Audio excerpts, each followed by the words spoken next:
Alors, Christine Traoré, je suis fondatrice d'une structure qui s'appelle Horizon Dana et qui on accompagne nos clients sur tous leurs besoins stratégiques et opérationnels en lien avec la RSE, donc la responsabilité sociétale de l'entreprise.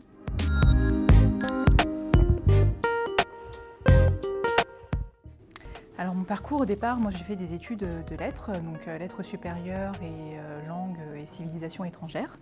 Ensuite je me suis réorientée vers les métiers de la communication et ensuite j'ai travaillé dans ce domaine pendant une dizaine d'années à différentes fonctions stratégiques en relations presse, gestion de projet digital.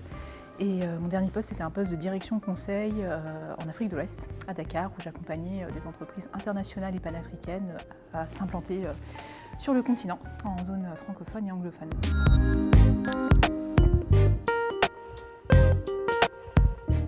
Donc la première des missions, ça va être de donner de la visibilité à l'activité, de mettre en avant les enjeux et les problématiques à la fois que rencontrent nos clients, mais aussi les enjeux un peu plus globaux du développement durable, de faire de la sensibilisation et de la pédagogie sur ces sujets-là.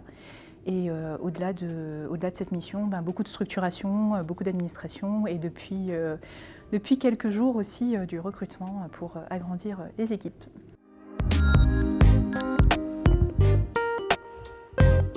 Il y a beaucoup de priorisation, parce qu'il y a beaucoup de choses à faire et du coup, arriver à structurer les choses et à prioriser les éléments les plus importants.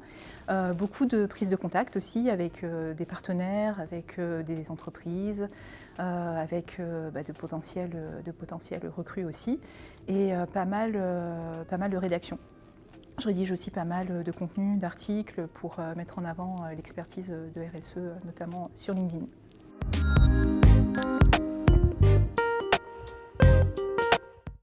Alors il y a des compétences techniques, toutes les connaissances en fait en lien avec les normes et les réglementations, les lois qui touchent au domaine social et environnemental, donc à l'échelle française et ou européenne, où ça dépend aussi du projet, de la zone d'intervention du projet. Donc il y a des compétences techniques.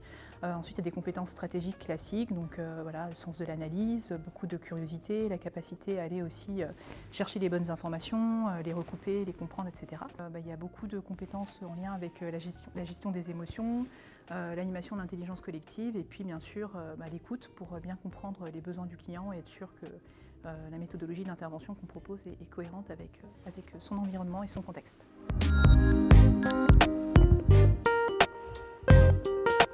En fait, moi j'aime bien utiliser un petit acronyme qui fait miroir en fait, à la RSE sur la partie conseil pour une entreprise qui souhaite se lancer. Moi j'ai l'habitude de dire que en fait, la RSE, certes, c'est la responsabilité sociétale de l'entreprise, mais c'est avant tout 3 étapes clés. Donc R comme recul, S comme sens et E comme engagement. Et donc l'objectif, dans un premier temps déjà, c'est de prendre du recul sur son activité pour évaluer le niveau de maturité de l'organisation sur ces thématiques-là. Donc ça c'est la première étape. Une fois qu'on a pris du recul et qu'on sait à peu près où on en est, qu'on a cartographié ses actions, on va chercher à créer du sens. Donc ça c'est l'étape où en fait on va mettre en place des objectifs stratégiques, une nouvelle orientation, une nouvelle vision. Chercher aussi à créer de la cohérence. En fait on n'est plus du tout dans l'ère de la RSE palliative où on crée via son activité des impacts environnementaux ou sociaux à l'appel et qu'on les compense à la petite cuillère, ça ne fonctionne plus, que ce soit les salariés ou que ce soit la société civile de façon générale, et puis même les enjeux climatiques et biophysiques nous obligent à penser les choses autrement. Donc dans cette étape de création de sens, on va apporter de la cohérence entre l'activité de l'organisation et sa stratégie durable.